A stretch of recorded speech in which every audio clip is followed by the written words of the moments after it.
اس حملے میں 8 سیکیورٹی اہلکار جو ہے وہ زخمی بھی ہوئے. علاقے میں اس وقت تک جب یہ ویڈیو ریکارڈ ہو رہی ہے آپریشن جاری ہے. جنوبی وزیرستان کے ضلع مکین میں خارجیوں کا چیک پوسٹ پر حملہ. ISPR کے مطابق فائرنگ کے تبادلے میں 16 فوجی جوان بہادری سے لڑتے ہوئے شہید ہو گئے. بہت بڑا حملہ تھا، یعنی ایک دن میں اتنی زیادہ شہادتیں شاید بہت کم ہوئی ہیں کہ TTP نے حملہ کر کے اور 16 ہمارے فوجی اہلکار تھے ان کی شہادتیں ہوئی ہیں. پاکستان کے جوانوں کو شہید کر رہے ہیں، پاکستان کے افسروں کو شہید کر رہے ہیں، پاکستانیت کو ہی نہیں مانتے اور بندوق سے بندوق کا مقابلہ کر رہے ہیں. کالعدم تحریک طالبان پاکستان نے اس حملے کی ذمہ داری قبول کی ہے. دعویٰ کیا ہے کہ افغانستان کی سرحد کے قریب ایک فوجی چوکی پر TTP نے حملہ کیا اور اس حملے میں 16 سیکیورٹی اہلکار جو ہے وہ شہید ہو گئے. اور اس لگتا یہ ہے کہ اس سال پاکستان کے سیکیورٹی فورسز کی شہادتیں TTP کے مارے گئے جو دہشت گرد ہیں ان سے کئی زیادہ ہوں گے.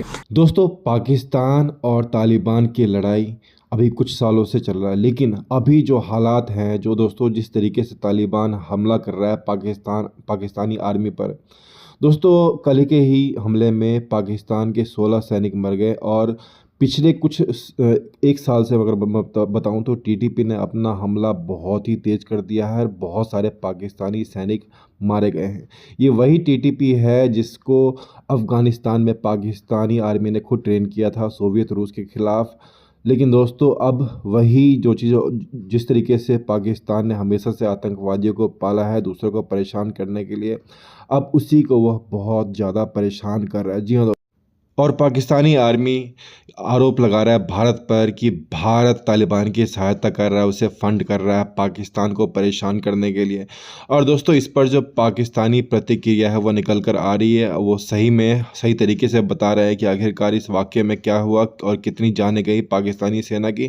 سو وداؤٹ ویسٹنگ ٹائم چلیے ہم لوگ ویڈیو شروع کرتے ہیں. ہو سکے تو چینل کو سبسکرائب کر ویڈیو کو لائک کر دیجیے گا. جے ہند، جے بھارت. یہ حملہ جو ہے یہ ہفتے کی رات ہوا ہے اور اس حملے میں ظاہر ہے کہ بہت بڑا جانی نقصان ہوا ہے. یہ بتایا گیا ہے ذرائع کی طرف سے کہ یہ محاصرہ کیا گیا باقاعدہ ملیٹنٹس کی طرف سے اس چوکی کا، اور تقریباً 2 گھنٹے تک یہ محاصرہ جاری رہا، یعنی مقابلہ جاری رہا. اس میں تقریباً 30 کے لگ بھگ ملیٹنٹس نے 25 یا 30 کے لگ بھگ ملیٹنٹس نے اس حملے میں حصہ لیا.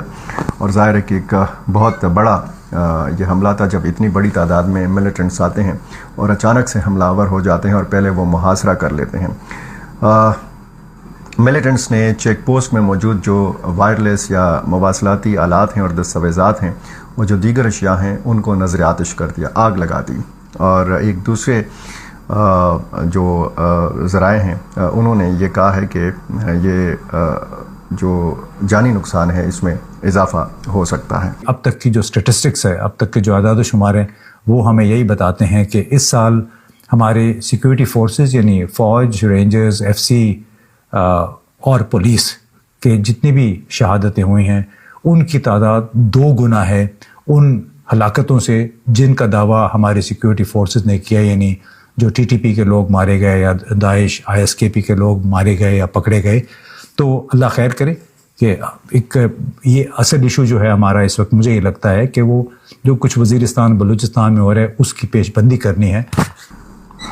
یہ جو TTP نے اس حملے کی ذمہ داری قبول کی ہے تو اس بیان میں TTP نے بتایا ہے کہ ہم نے اپنے سینئر کمانڈروں کو جو قتل کیا گیا تھا اس کا بدلہ ہم نے لینے کے لیے یہ حملہ کیا ہے. اور کالعدم گروپ نے یہ دعویٰ کیا ہے کہ اس حملے میں مشین گن اور نائٹ ویژن جو ڈیوائسز ہیں، جو نائٹ ویژن گوگلز ہیں، ان کا استعمال بھی کیا گیا. اور اس میں جو مشین گن اور نائٹ ویژن جو آلات ہیں جو سیکورٹی فورسز کے پاس ہیں وہ بھی انہوں نے قبضے میں لے لی. اس حوالے سے ظاہر ہے کہ یہ ایک بڑا حملہ تھا. اور ISPR نے ایک دوسرا جو بیان جاری کیا ہے وہ خیبر سے متعلق ہے. خیبر میں کہا گیا ہے کہ افغان سرحد سے دراندازی ناکام بنائی گئی اور 4 ملیٹنٹس کو مارا گیا. اس مقابلے میں 1 سپاہی جو ہے یہ شہید ہوا ہے. ISPR کے مطابق سیکیورٹی فورسز نے